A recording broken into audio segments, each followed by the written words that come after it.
Now, Buddy and I just got through stomping the hell out of Terry. Having a bad attitude can wreck a career, and no one proves that better than Butch Reed. His run-ins with management, unprofessional behavior, and arrogance toward fans all piled up until they became too much to handle. In the end, it wasn't just bad luck. He ruined his own career. Butch Reed's wrestling career was filled with talent, controversy, and missed opportunities. He had the skills and the look to be a bigger star, but his attitude often got in the way. There were reports of friction with wrestling promoters, most notably Bill Watts, which played a big role in his departure from certain wrestling organizations. His reputation for being difficult to work with followed him, and even his own manager in WWF, Slick, admitted that Reed could be unprofessional at times. One of the biggest what-ifs of Reed's career was his rumored shot at the WWF Intercontinental Championship. There were plans for him to win the title, but due to concerns about his reliability, those plans were scrapped. This was a huge missed opportunity, one that could have cemented him as a top-tier star. But this wasn't the only time Reed's actions created controversy. Back in 1983, during his reign as the Mid-South North American Heavyweight Champion, he made a bold, some might say arrogant, move. He let the fans pick his next challenger, with the overwhelming favorite being the legendary Junkyard Dog. But instead of honoring their choice, Reed ignored them completely and gave the title shot to Magnum TA instead. That decision backfired in a big way. Magnum TA ended up defeating Reed and taking the championship. Then there was his run in the WWF, where he took on the natural gimmick, dyeing his hair blonde in what was supposed to be a move to make him stand out. Instead, it became one of the more questionable character choices of his career. Many fans and critics saw it as a misguided attempt to elevate his status, and it didn't quite click the way he had hoped. Unfortunately, in his later years, Reed faced serious health issues. In early 2021, it was revealed that he had suffered 2 massive heart attacks. These complications eventually led to his passing on February 5th, 2021, at the age of 66. On top of that, he had tested positive for COVID-19 about a month before his death, adding another layer to his health struggles. Despite all the drama, his talent in the ring will never be forgotten. Trained by Ronnie Garvin, he made his in-ring debut in 1978, wrestling under the name Bruce Reed, before eventually adopting the famous Hacksaw nickname.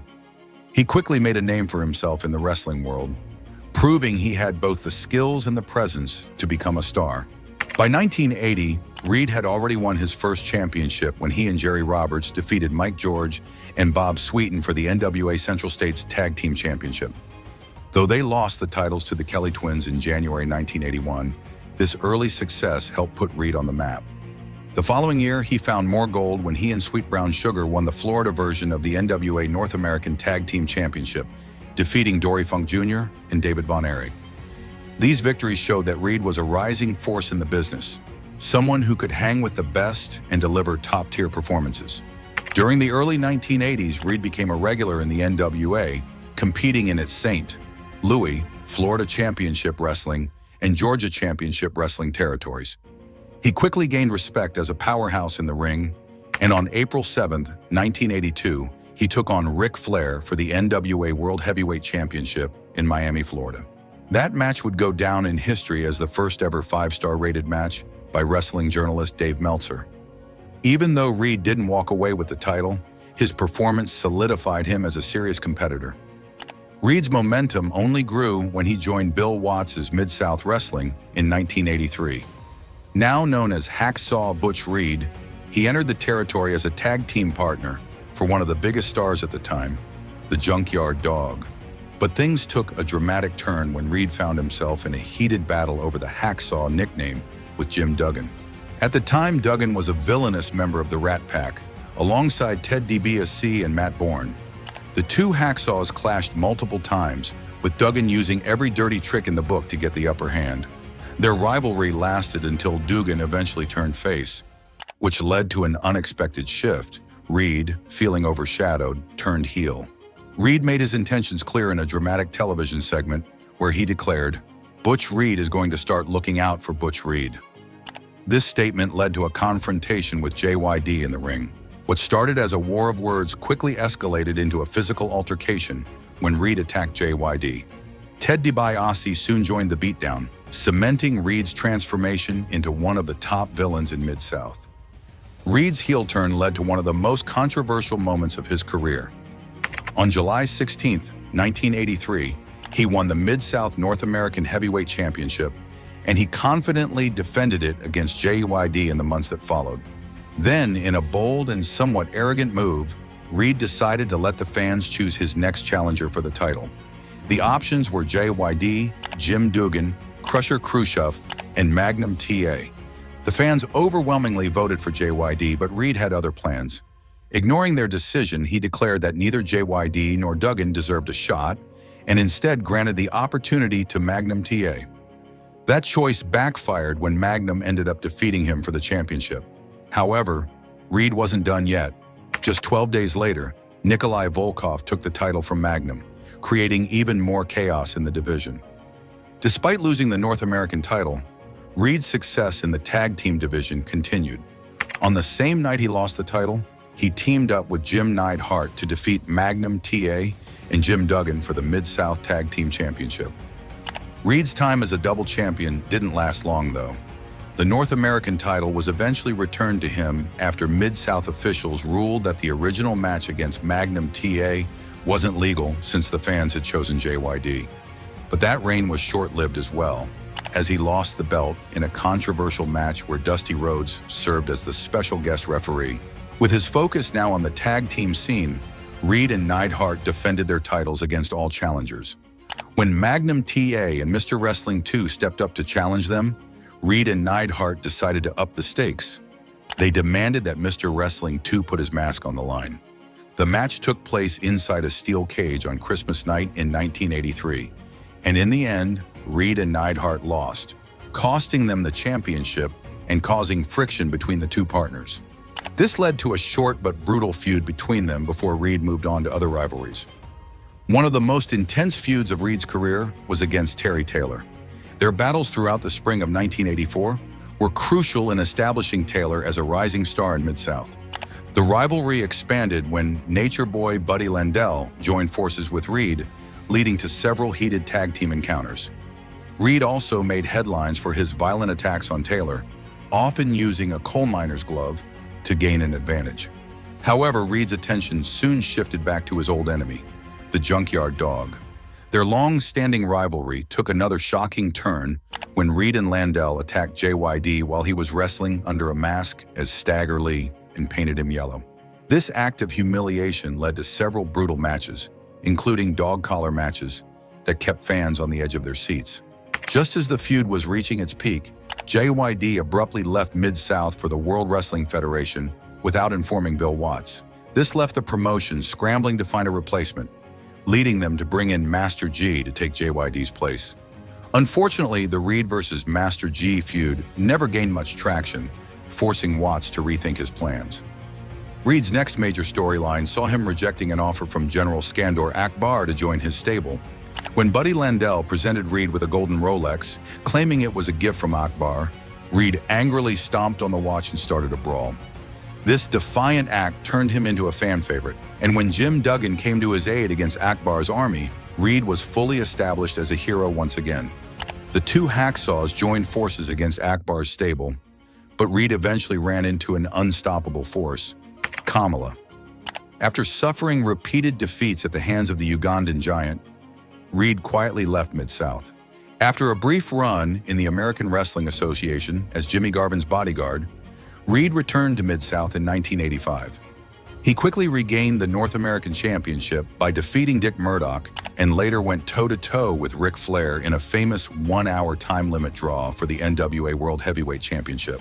His final major feud in Mid-South was against Dick Slater, who used underhanded tactics to take the North American title from him in early 1986. Following his departure from Mid-South, Reed returned to Kansas City's NWA Central States Territory, where he initially teamed with veteran Rufus R. Jones. However, he soon turned on Jones and aligned himself with manager Slick. After a brief rivalry with Jones, Reed moved on to a hard-hitting feud with Bruiser Brody. Their battles were some of the most brutal of Reed's career, But it all came to an end when he lost a loser leaves town match to Brody. Soon after, both Reed and Slick left the territory, setting the stage for the next chapter of Reed's wrestling journey. As part of his new persona, he dyed his hair blonde and became the natural Butch Reed, a flashy update of legendary wrestler Sweet Daddy Sicky. Right away, he was thrown into a feud with Tito Santana, a frequent target of Slick's trash talk. Reed made his pay-per-view debut at WrestleMania 3, where he picked up a victory over Coco Beware, a solid start to his WWF run. With that win under his belt, Reed set his sights on the Intercontinental Championship, which was held by Ricky Steamboat. He wrestled Steamboat at house shows and even on an episode of Wrestling Challenge, proving that he was a legitimate contender. But instead of getting a serious title push, Reed was soon entangled in another storyline. In the fall of 1987, the WWF heavily promoted a rivalry between Reed and superstar Billy Graham, a former WWF champion making a comeback after hip surgery. The plan was for Reed to feud with Graham, but Graham's injuries were too severe for him to wrestle. So instead, Reed and his new stablemate, One Man Gang, attacked Graham in a brutal beatdown that forced him into permanent retirement. This led to Reed facing off against Don Morocco, who had come to Graham's aid. Their feud played out in the first ever Survivor Series, where Reed was part of Andre the Giant's team, while Morocco replaced Graham on Hulk Hogan's team. However, Reed didn't make much of an impact. He was the first man eliminated, courtesy of Hogan himself. The trend continued at the inaugural Royal Rumble in January 1988, where Reed once again found himself eliminated first. Then came WrestleMania 4, where he competed in the tournament to crown a new WWF champion. He went up against Macho Man Randy Savage in the first round, dominating most of the match. But in typical Reed fashion, he let his arrogance get the best of him. While taunting Miss Elizabeth, Savage's manager, he took too long climbing the ropes. Savage seized the moment, slammed Reed off the top, and finished him off with his signature elbow drop. That loss marked the end of Reed's time in the WWF. Shortly after WrestleMania 4, he and the company parted ways. Slick stayed behind, while Reed went in search of new opportunities. Reed resurfaced in Jim Crockett Promotions as Hacksaw Butch Reed, immediately reigniting his old feud with the Junkyard Dog. He was briefly managed by J.J. Dillon before being sold to Hiro Matsuda's Yamasaki Corporation. Despite being a well-known name, Reed struggled to gain momentum, with his biggest early match being a loss to Sting at the Chi-Town Rumble in February 1989. Things took a turn when he joined forces with Ron Simmons to form Doom, a masked tag team managed by Woman. Their debut at Halloween Havoc 1989 saw them pick up a big win over the Steiner brothers, thanks to a loaded mask headbutt. But despite their strong start, Doom quickly hit a rough patch. They competed in a round-robin tag tournament at Starrcade 1989, finishing dead last without scoring a single win. Woman soon abandoned them, and their luck didn't improve. They lost a high-stakes match to the Steiners at Clash of the Champions 10, forcing them to unmask. Oddly enough, losing their masks turned out to be the best thing that could have happened. Reed and Simmons ditched the secrecy, embraced their power, and became one of the most dominant teams in WCW. At Capital Combat 1990, they finally got their revenge on the Steiners, winning the WCW Tag Team Championship. From there, Doom ran through the competition, taking on top teams like the Four Horsemen. Trouble was brewing. At Clash of the Champions 14, Doom lost a non-title match to Sting and Lex Luger. The tension between Reed and Simmons was becoming obvious, and at Wrestle War 1991, a miscommunication cost them their match against the Fabulous Freebirds. Afterward, Reed snapped, attacking Simmons and officially breaking up the team. With manager Teddy Long in his corner, Reed battled Simmons in a brutal cage match at Super Brawl 1, which Simmons won. That marked the end of their rivalry, and soon after, Reed left WCW.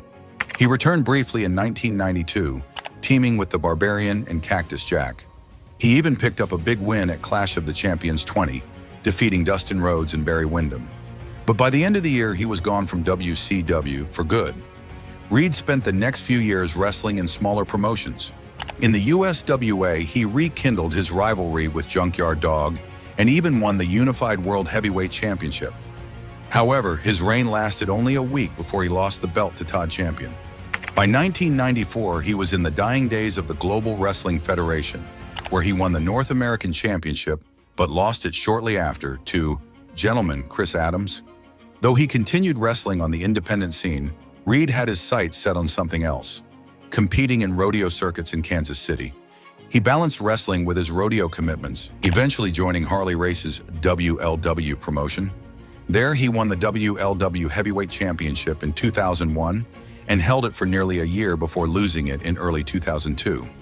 That seemed to mark the end of his career, and he quietly retired. However, in 2005, Reed made a surprise return, wrestling in Mid-States Wrestling and even winning their heavyweight championship. He also participated in the Legends of Wrestling Tour in 2006. His last big appearance came in 2007 when he made a brief cameo on WWE SmackDown, during a segment involving his former manager Theodore Long.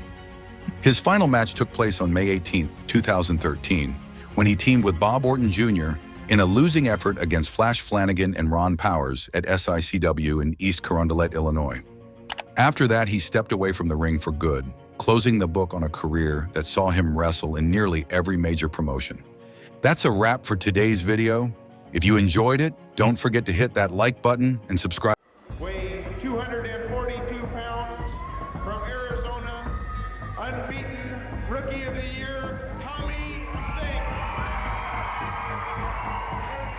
Zenk. They said Tom Zenk was the total package. The looks, the athleticism, the charisma. He was supposed to be a megastar. So what went wrong? This is a story about potential, sure, but it's also a raw look at the brutal realities behind the wrestling curtain. Tom Zenk looked like he was made for wrestling. He was tall, muscular, and athletic. He had the kind of look that made people take notice. And when he stepped into the world of professional wrestling, there was a lot of excitement about what he could do. He had the skills, the energy, and the potential to become a big star. But wrestling isn't just about what happens in the ring. It's a tough business, full of politics and drama. And for Zenk, that side of the business would play a huge role in his story. Zenk started wrestling in the mid-1980s, and it didn't take long for him to make an impact. He teamed up with Rick Martel in the WWF, and together they formed the Can-Am Connection. Fans loved them. They were fast, exciting, and fun to watch. Their teamwork was strong, and they had charisma. At WrestleMania 3, they won their match, and it seemed like they were on their way to becoming one of the top tag teams in the company.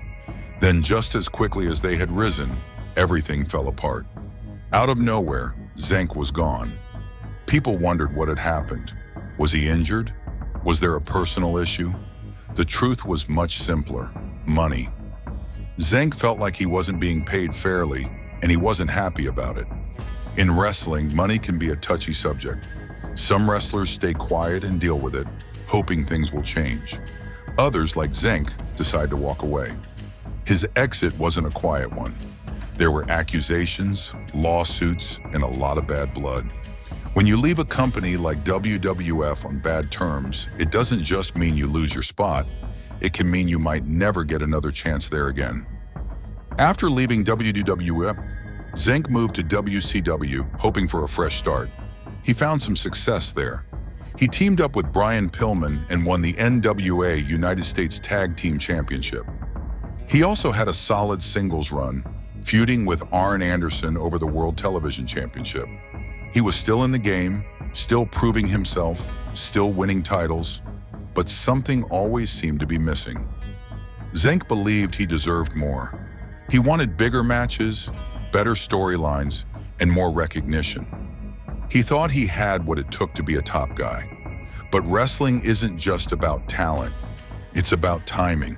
It's about knowing the right people. It's about being in the right place at the right time.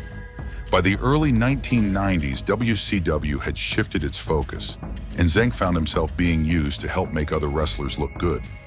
He didn't like that. Some say this frustration changed him. He wasn't as motivated as before. Some people claim that when he wasn't happy with his position in the company, he stopped training as hard. His once amazing physique started to fade. In wrestling, how you look matters. If you don't keep yourself in top shape, promoters won't see you as a big star. And when you start feeling overlooked, it's easy to lose your drive. Zenk also had a reputation for speaking his mind. That's not always a good thing in wrestling. One of the biggest controversies tied to him was an alleged rumor he spread about Macho Man, Randy Savage, and Stephanie McMahon. Whether it was true or not, it didn't help his career. Wrestling is built on trust. If people think you cause trouble, they may not want to work with you. That can lead to fewer opportunities, and for Zenk, it seemed like his reputation was holding him back. In 1992, things got worse when he ran into legal trouble.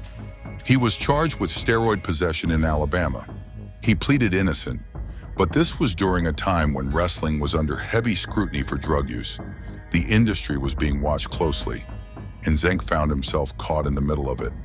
Being involved in a scandal like that didn't help his career. Then came one of the biggest moments of his life, though it had nothing to do with wrestling.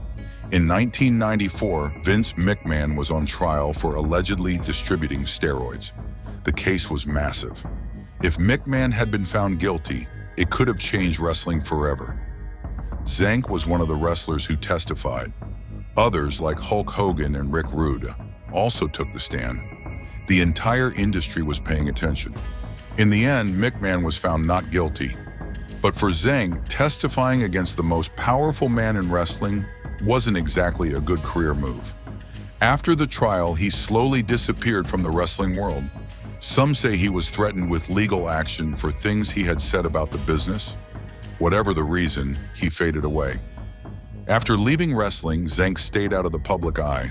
No interviews, no convention appearances. He just lived his life. Then on December 9, 2017, the news broke. Tom Zenk had passed away at the age of 59 in his hometown of Robbinsdale, Minnesota. The cause of death was heart disease. Sadly, this wasn't uncommon for wrestlers from his generation. The physical toll of wrestling, along with possible substance use, likely played a role. When the news came out, wrestling journalist Bill Apter called him an incredibly handsome, muscular, flying wrestler. Others in the business paid their respects. Some fans thought he was underrated and never got the credit he deserved.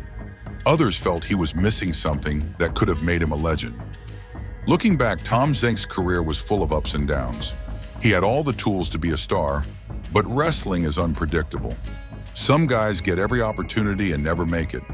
Others seem to rise to the top out of nowhere.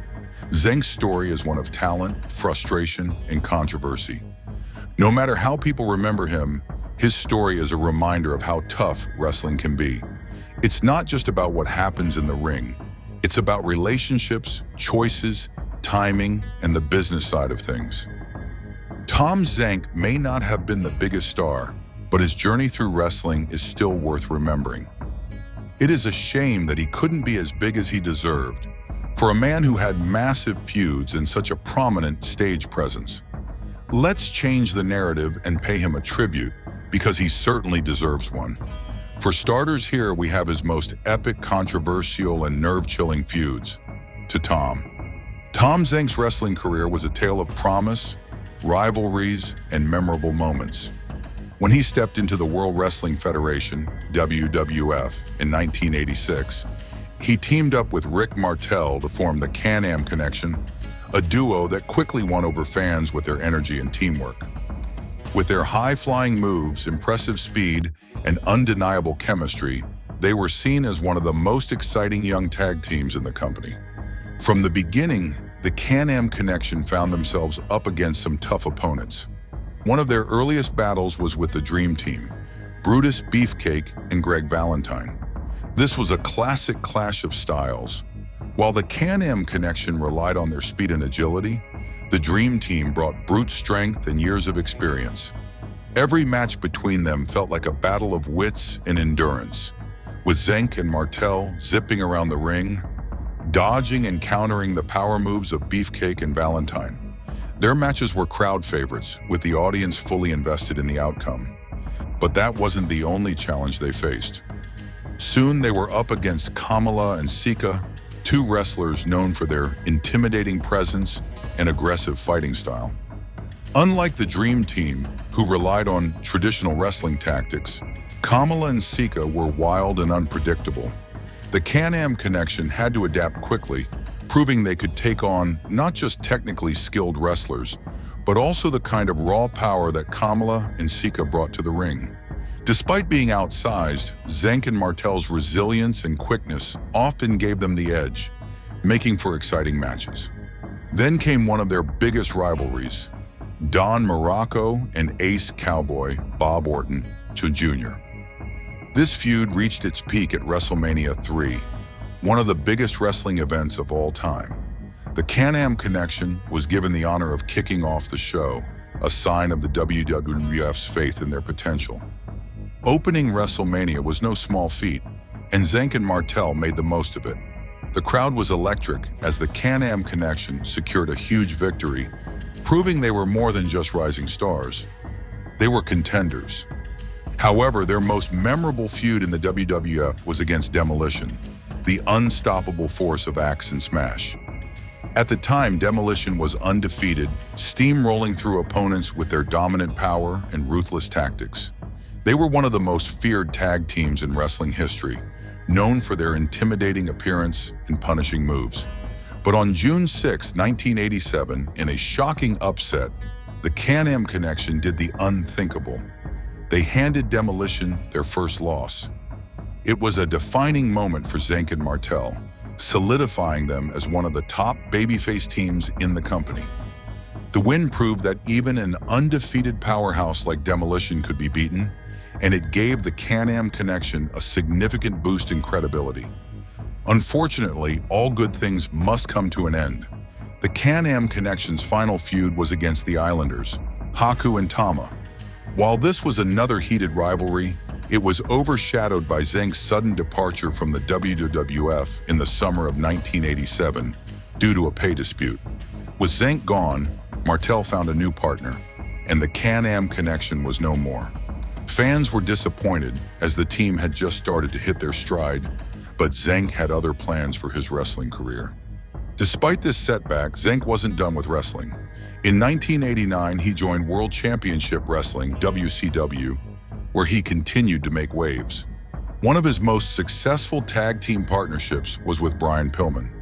Pillman, known for his explosive energy and fearless in-ring style, was a perfect match for Zenk.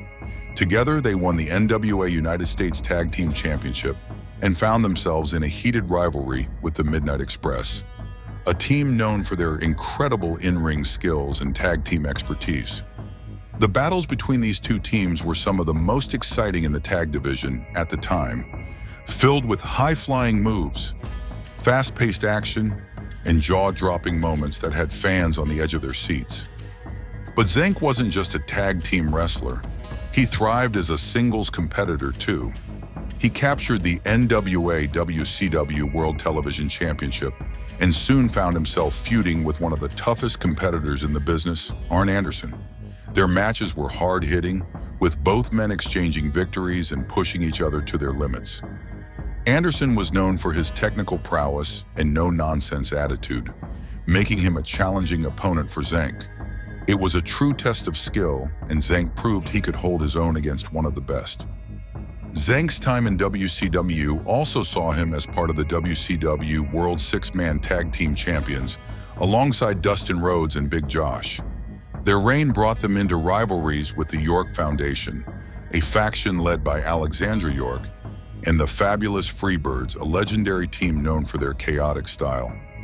These multi-man matches were unpredictable and exciting, showcasing Zenk's adaptability in different match types. Whether working in a tag team or a larger team setting, Zenk always found a way to stand out.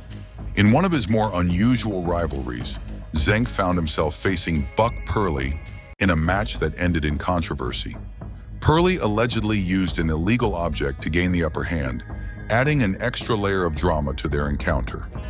While it wasn't a long-term feud, it was another example of how Zenk could make any match compelling. His ability to work a variety of match styles and opponents made him a valuable asset in WCW. Interestingly, after his tag team with Brian Pillman dissolved, The two former partners faced off against each other in singles competition. Their matches were praised for their quality, as both men had great in-ring chemistry. It was a testament to their skills that they could go from being allies to rivals and still deliver top-notch performances. Fans loved watching them square off, as their familiarity with each other made for exciting, back-and-forth action. One of Zenk's last notable moments in WCW came at Halloween Havoc 1991, when he squared off against the mysterious WCW Phantom. The match itself seemed like a straightforward encounter, but the real story unfolded afterward. The WCW Phantom was unmasked and revealed to be Rick Rude, making his return to WCW. While Zenk was just a stepping stone in Rude's reintroduction, it was still a notable moment in wrestling history. Our next segment is a rundown of his epic career, comprising of his early days, then career beginnings, peak days, and a lot more. Make sure you keep watching because this is a documentary like no other. Tom Zenk's story starts in Golden Valley, Minnesota, where he was born on November 30th, 1958. He grew up in a place that would later produce many well-known wrestlers. In high school, he was surrounded by future wrestling stars like Brady Boone, Barry Darsow, Kurt Hennig, Nikita Koloff, and Rick Rude. Back then, they were just regular kids going to school, playing sports, and hanging out. But in just a few years, they would all be making names for themselves in professional wrestling. After graduating from Robbinsdale High School in 1976, Tom went on to study speech communications at the University of Minnesota. But academics weren't the only thing he focused on. He was also really into bodybuilding. He was tall, standing at 6 feet 2 inches, and had an athletic build, weighing around 230 pounds. He entered several bodybuilding competitions and did well. In 1980, he placed third in the Mr. North Country contest. The next year, he went even further and won the Mr. Minnesota title, taking home the heavyweight and most muscular division titles. His hard work in bodybuilding not only helped him develop an impressive physique, but also connected him to the wrestling world. During one of these competitions, he met Joe Laurinaitis, better known as Road Warrior Animal, who encouraged him to give professional wrestling a shot. Taking that advice to heart, Tom decided to train as a wrestler. He worked under two respected trainers, Brad Rheingans and Eddie Sharkey, who had coached many successful wrestlers. Training was tough, but Tom was determined to make it. After months of hard work, he finally made his wrestling debut in February 1984 in Bill Watts's Midsouth wrestling promotion. Shortly after, he returned to Minnesota and joined the American Wrestling Association, AWA, where he wrestled on smaller shows from mid-1984 to September 1985. These early matches helped him gain valuable experience and sharpen his skills. His potential didn't go unnoticed. Just a few months into his career, Tom was named Rookie of the Year by the Wrestling Observer newsletter in 1984. He shared the honor with Jushin Liger, who would go on to become a legendary wrestler in Japan.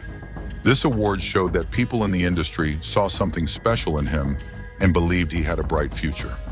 Looking for more opportunities, Tom moved to Portland, Oregon in late 1985 to wrestle for Don Owens' Pacific Northwest wrestling promotion. He quickly became one of the top stars in the region. In December 1985, he won the NWA Pacific Northwest Tag Team Championship with his partner Scott Doring. A month later, in January 1986, he defeated Bobby Jaggers to win the NWA Pacific Northwest Heavyweight Championship. Holding both titles at the same time was a big achievement and proved that Tom was a serious competitor. He eventually lost the tag team title in January 1986 and the heavyweight title in March of 1986. But by then, he had already made a name for himself. During this time, he also gained international experience. Between May 1985 and October 1986, he traveled to Canada to wrestle for Lutte Internationale in Montreal. There, he teamed up with Dan Crawford, who later became Phil LaFawn, and won the Canadian International Tag Team Championship. By the end of 1986, Tom had built an impressive resume. He had won championships, competed in different regions, and had a solid reputation as a talented wrestler. With his muscular build, athletic ability, and clean-cut good looks, he was a natural fan favorite. His growing success caught the attention of the biggest wrestling company in the world, the World Wrestling Federation, WWF. In October 1986, Tom signed with the WWF, marking the biggest break of his career. The WWF had big plans for him and decided to pair him with veteran wrestler Rick Martel to form a tag team called the Can-Am Connection. The team quickly became very popular. Fans loved them because they were young, energetic, and exciting to watch. The WWF gave them a strong push, meaning they were featured in major matches. Their biggest moment came on March 29, 1987, at WrestleMania 3, one of the biggest wrestling events ever. In front of a massive crowd of 93,000 fans, the Can-Am Connection won their match against Don Morocco and Bob Orton Jr. It was a huge victory and showed that the WWF had big plans for them. The future looked bright for Tom and Martel. The WWF was preparing to make them the top tag team in the company, with plans for them to win the WWF World Tag Team Championship. But behind the scenes, things weren't going as smoothly. Tom wasn't happy with his pay. He believed he wasn't being compensated fairly, and there were rumors that Martel was getting paid more than him. This created tension, and by mid-1987, Tom made a shocking decision. He quit the WWF. Now let's talk about his tours and travels. Tom Zenk's wrestling journey took him around the world, from Japan to America, where he built a career filled with exciting matches and championship victories. In late 1986, while he was still involved with WWF, he also wrestled in Japan. Along with Rick Martel, he took part in All Japan Pro Wrestling's famous Real World Tag League tournament. Competing against some of the toughest wrestlers from different countries, Zenk and Martel held their own and even won AJPW's Fighting Spirit Award. This recognition showed their dedication and impressive performances. After leaving WWF, Zenk continued to return to Japan between 1987 and 1989. He joined several tours with All Japan Pro Wrestling, wrestling against some of Japan's hardest-hitting fighters. These tours helped him stay active at a high level while also gaining experience competing internationally. During this period, he faced tough opponents and continued improving his skills in the ring. Back in the United States after his time with WWF, Zenk made a return to the American Wrestling Association. Since the AWA was still running in Minneapolis, he wrestled a few matches there in early 1988 and again in early 1989. One unusual but memorable event he took part in was the AWA's Battle of Breakfast cereal on May 1st, 1988. This was a promotional event for Kellogg's, where wrestlers dressed as cereal-themed characters. Zenk teamed up with Greg Gagne as the sales and marketing team and won the main event against Pat Tanaka and Paul Diamond, who were called the Mills Brothers. While this event was a fun experience, Zenk's biggest moment in AWA came in 1989 when he was part of a 20-man battle royal for the vacant AWA World Heavyweight Championship. He performed exceptionally well and made it to the very end, but Larry Zbyszko eliminated him to win the title. This strong showing established Zenk as a top competitor in AWA, and he went on to challenge Zbyszko for the title multiple times. However, the AWA was struggling as a promotion, and Zenk soon decided to look for new opportunities. By mid-1989, he was ready to join World Championship Wrestling, which would turn out to be the longest and most successful period of his career. While touring in Japan with All Japan Pro Wrestling, Zenk received an offer from WCW. Jim Hurd, the president of WCW, offered him a 2-year contract as the company was looking to bring in fresh talent. Zenk accepted and made his WCW debut at the Fall Brawl event in September 1989, where he wrestled as the Z-Man. His first match in WCW was against the Cuban Assassin, and he won, making a strong first impression. From then on, the Z-Man became his official ring name, and he was presented as an exciting, clean-cut hero, much like in his WWF days. In 1990, Zenk's career reached new heights. He was paired with a rising star, Brian Pillman, forming an exciting tag team. Zenk's strength and experience combined well with Pillman's high-flying moves, making them a popular team among fans. In February 1990, they competed in a tournament final in Gainesville, Georgia, where they defeated the fabulous Freebirds to win the NWA United States Tag Team Championship. This was a major achievement for Zenk, as it was his first championship win on a national level. As champions, Zenk and Pillman defended their titles against top teams, including the Midnight Express. Their feud with the Midnight Express led to several thrilling matches. But in May 1990, Bobby Eaton and Stan Lane managed to take the titles from them. Despite the loss, Zenk's time as a tag champion boosted his reputation. His impressive performances earned him the number 38 spot on Pro Wrestling Illustrated's annual PWI 500 list for 1992, which ranked the best wrestlers in the world based on their recent matches. During mid-1990, Zenk suffered a setback when he tore a muscle while weightlifting. This injury forced him to take several months off to recover. When he returned, he was leaner, but still in great shape. After coming back, he moved into singles competition and began feuding with Arn Anderson over the NWA World Television Championship. Anderson had held the title for most of 1990, but Zenk's challenge added excitement to the title scene. In December 1990, Zenk defeated Anderson in a televised match to win the World Television Championship. This was one of the biggest singles victories of his career. Zenk's title reign was significant because it happened right when WCW was separating from the NWA. As a result, Zenk became both the final NWA television champion and the first ever WCW World Television Champion under the new WCW brand. However, his reign was short-lived as Anderson won the title back on January 7, 1991. Still, this victory solidified Zenk's position as an important singles competitor in WCW. Throughout 1991, Zenk remained a key part of WCW's midcard division. He teamed up with Dustin Rhodes and Big Josh, also known as Matt Bourne, to feud with the York Foundation, a villainous stable in WCW. In August 1991, Zenk, Rhodes, and Big Josh won the WCW World Six-Man Tag Team Championship from the Freebirds. Although the six-man tag titles didn't last long in WCW, Zenk added another championship to his record. The trio held the belts for a couple of months before the York Foundation won them in October 1991. Zenk also wrestled at Halloween Havoc 1991, where he faced the mysterious WCW Halloween Phantom. After the match, it was revealed that the Phantom was actually Rick Rude, a former high school classmate of Zenk, making it an interesting twist in his career. By 1992, WCW was bringing in new stars, and some of the older talent, including Zenk, began to be used less frequently. He still had opportunities to wrestle, including a trip to New Japan Pro Wrestling in October 1992, where he teamed up with Jim Neidhart in tag team matches.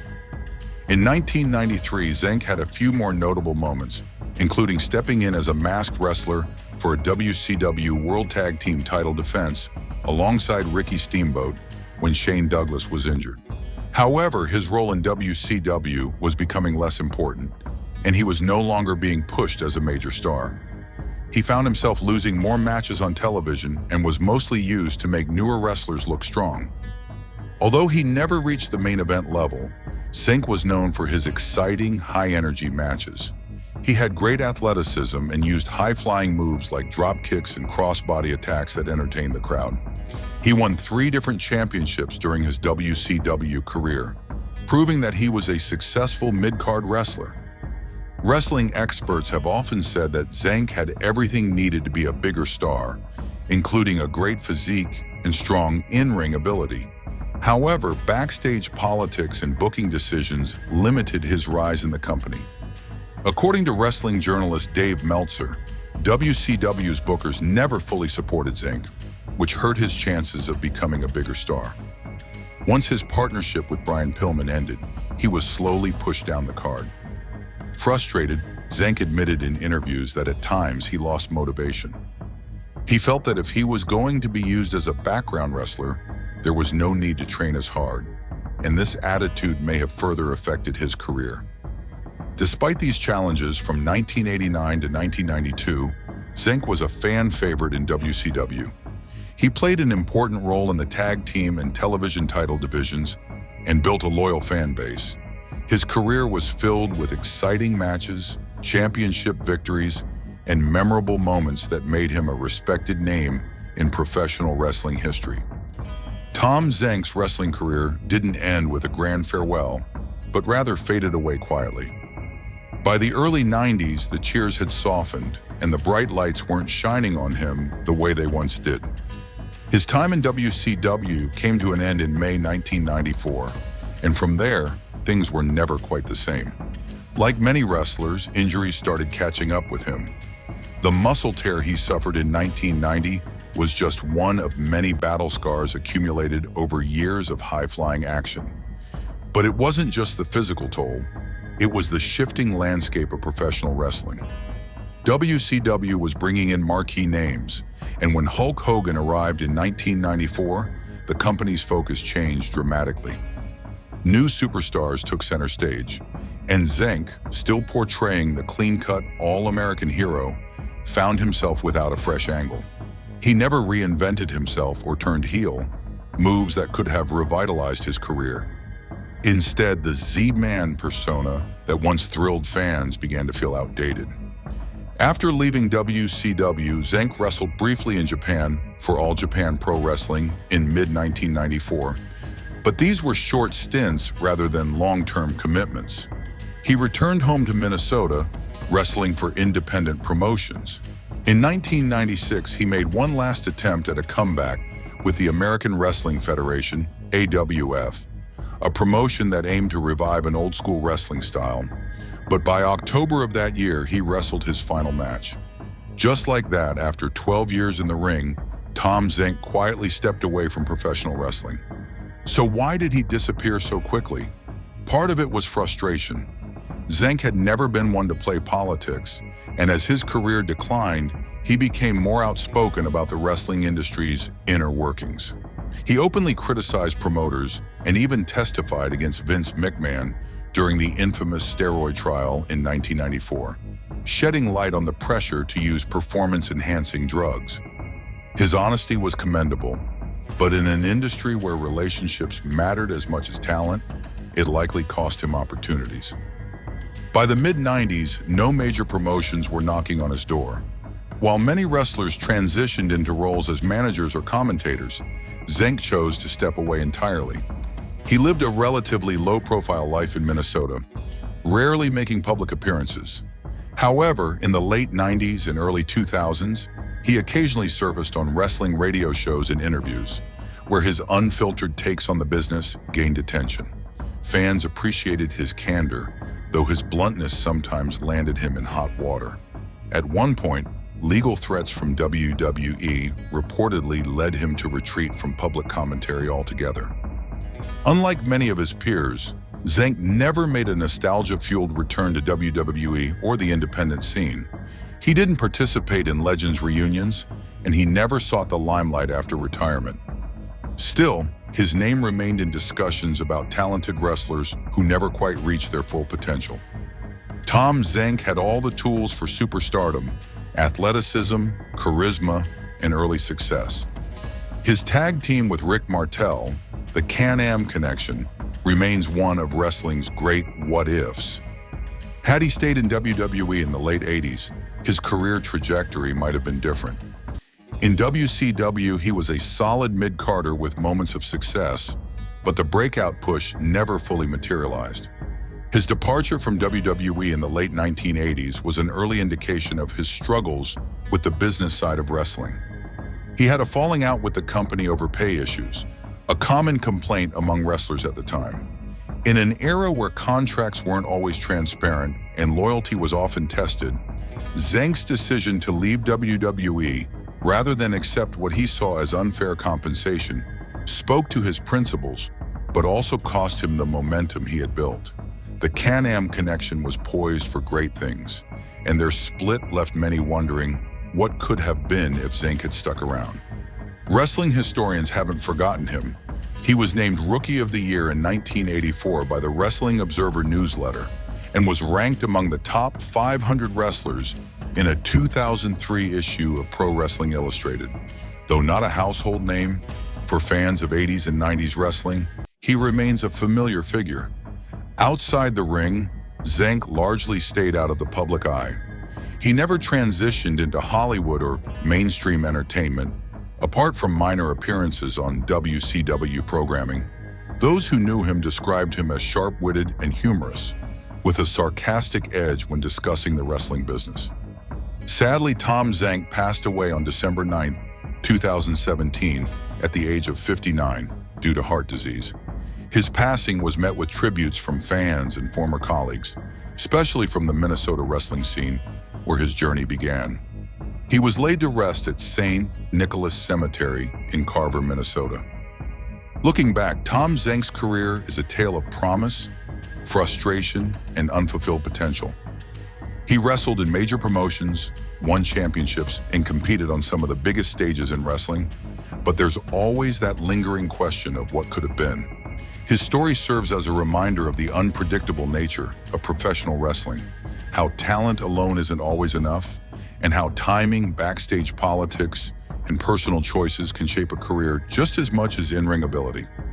In the end, Tom Zenk left behind a respectable legacy. Fans still remember his high-energy matches, classic tag team moments, and contributions to wrestling history. He may not have been the biggest star of his era, but for those who followed his career, he remains a name worth remembering. His story also serves as a lesson about the wrestling business. The industry can be unforgiving, and those who don't play the political game often find themselves on the outside looking in. Zenk was never afraid to speak his mind, which may have hurt his career, but earned him the respect of fans who valued his honesty. His critiques of the industry, from unfair pay to the toll of performance-enhancing drugs, were ahead of their time, and in many ways he was a voice that wrestling needed. What are your thoughts on Tom Zenk's career? Do you think he was underrated? Was he a victim of bad timing, or did he make the right call by stepping away? Let us know in the comments below. We'd love to hear what you think. If you enjoyed this deep dive, don't forget to hit that like button and subscribe for more wrestling history, untold stories, and behind-the-scenes insights. And if you want to see more content like this, be sure to turn on notifications so you never miss an upload. Thanks for watching, and we'll see you in the next one. When you're in a ring, you can make people sit at ringside, boring, because you get in the hole and you just stay there. If anyone had a wild, drama-filled career in WWE, it's got to be Ron Garvin. Where do we even start? From headbutting a fan to brawling with Randy Savage, he was always in the spotlight. His indirect link to the Terry Garvin scandal and his run as a biased referee only added to the drama. Whether with his hard-hitting style or non-stop controversy, he always kept the crowd hooked. Ron Garvin's career was packed with controversy, chaos, and some truly unforgettable moments. One of the craziest, the time he straight up headbutted a fan, Argyle Johnson. That one didn't end well. Garvin was found liable in court and had to shell out a whopping $455,000 in damages and fees. But that wasn't his only real-life fight. He also had a heated brawl with Randy Savage in Columbia, South Carolina, proving that his toughness wasn't just for show. And if you thought the drama ended there, think again. His feud with Dusty Rhodes was just as explosive. Garvin turned heel by attacking Rhodes, but what really made things messy was what happened outside the ring.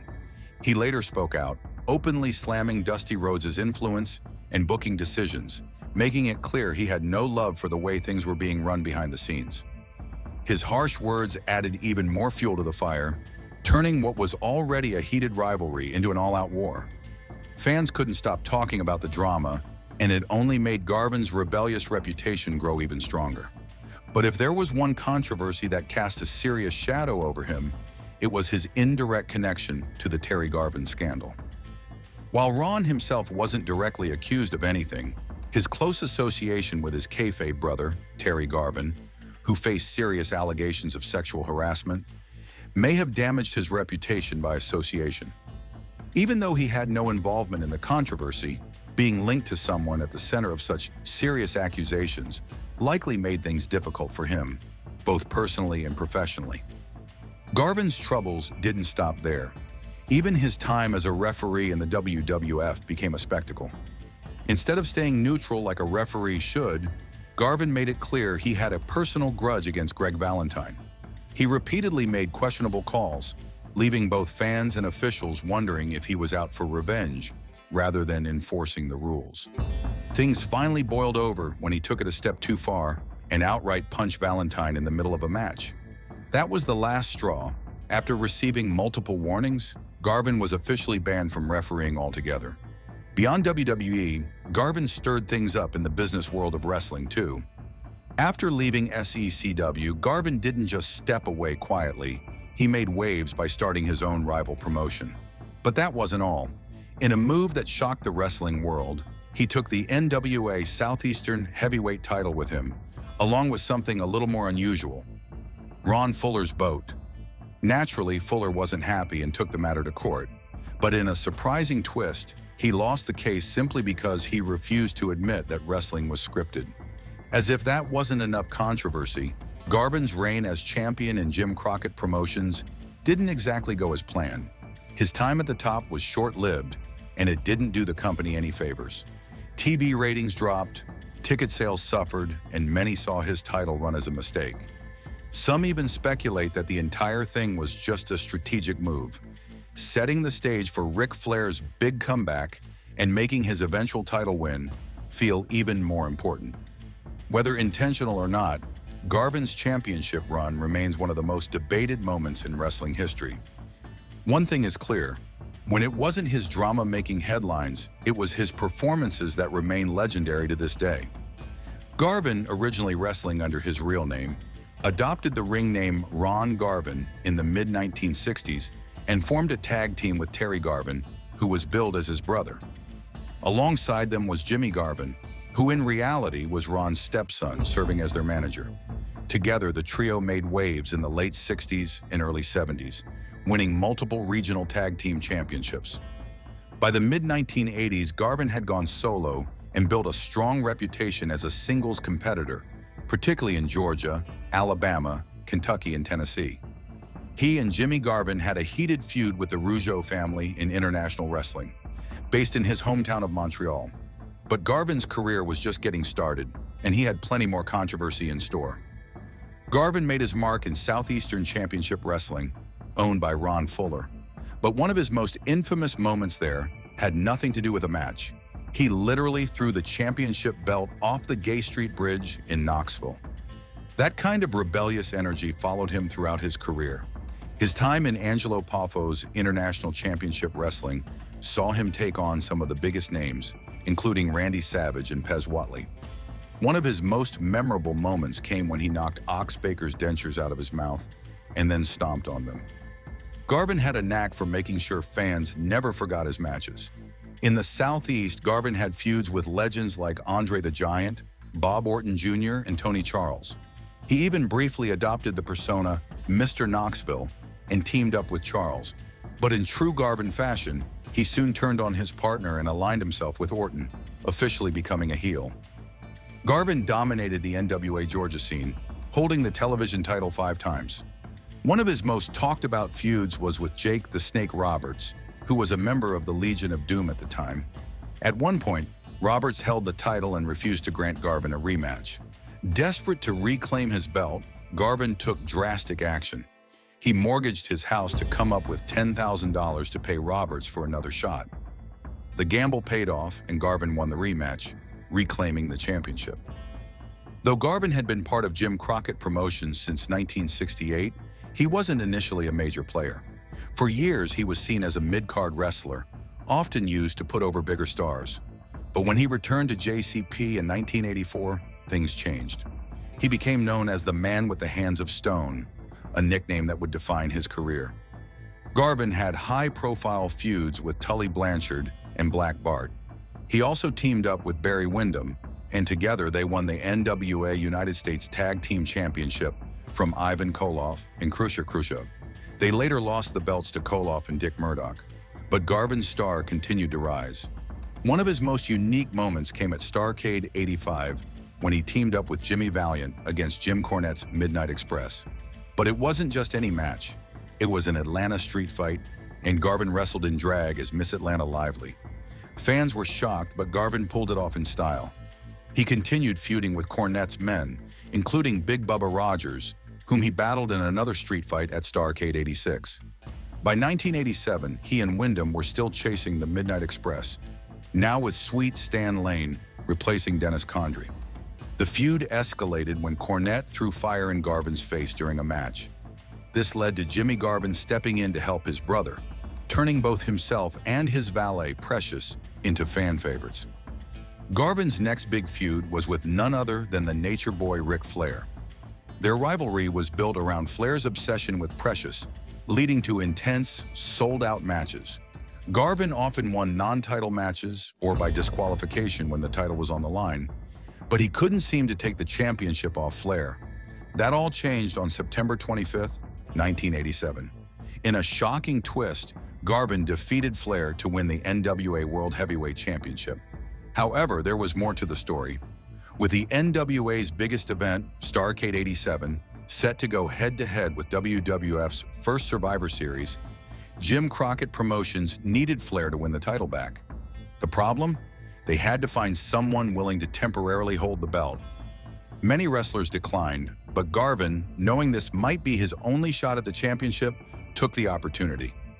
Garvin held the title for 2 months before dropping it back to Flair at Starrcade. Though his reign was short, it cemented his legacy as a world champion. After losing the title, Garvin's focus shifted to a feud with Kevin Sullivan and the Varsity Club. He teamed up with his brother Jimmy, the Road Warriors, and Steve Williams for a Tower of Doom match at the Great American Bash, defeating Sullivan's team. Later that night, Garvin made another shocking move. He turned heel by knocking out Dusty Rhodes with a punch, costing him a match against Barry Windham for the U.S. title. This reunited Garvin and Windham as villains, with Gary Hart managing them. But despite the dramatic turn, Garvin's heel run didn't last long. By August 1988, he left JCP after a dispute with management, ending his 20-year association with the promotion.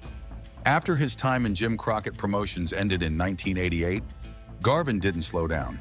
Still playing the bad guy, he jumped over to the American Wrestling Association, where he found himself in a heated feud with Greg Gagne over the AWA International Television Championship. The rivalry kept fans entertained, as Garvin and Gagne battled it out in matches that showed Garvin's trademark hard-hitting style. At the same time, Garvin was making trips to Puerto Rico to wrestle in the World Wrestling Council. There, he set his sights on the WWC Universal Heavyweight Championship, held by Puerto Rican wrestling legend Carlos Colon. Their matches were brutal, with both men determined to prove they were the best. The intensity of their feud made it one of the most memorable rivalries in WWC history. In late 1988, Garvin made his way to the World Wrestling Federation, and with that move came a slight rebranding.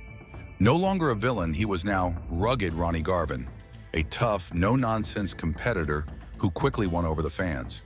He made his WWF debut in November 1988 and jumped right into the action. At the Royal Rumble in 1989, Garvin entered the chaotic Battle Royal, but was eliminated by one of the most intimidating figures in wrestling, Andre the Giant. Garvin's first major pay-per-view singles match came at WrestleMania 5 on April 2, 1989. He faced Dino Bravo, a powerhouse known for his incredible strength. Despite putting up a good fight, Garvin came up short, taking a loss on the biggest stage of the year. But instead of letting it slow him down, Garvin used it as motivation to move on to an even bigger feud.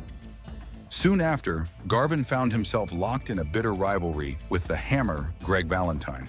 Their first major televised battle took place on April 22, 1989, and Garvin walked away the winner.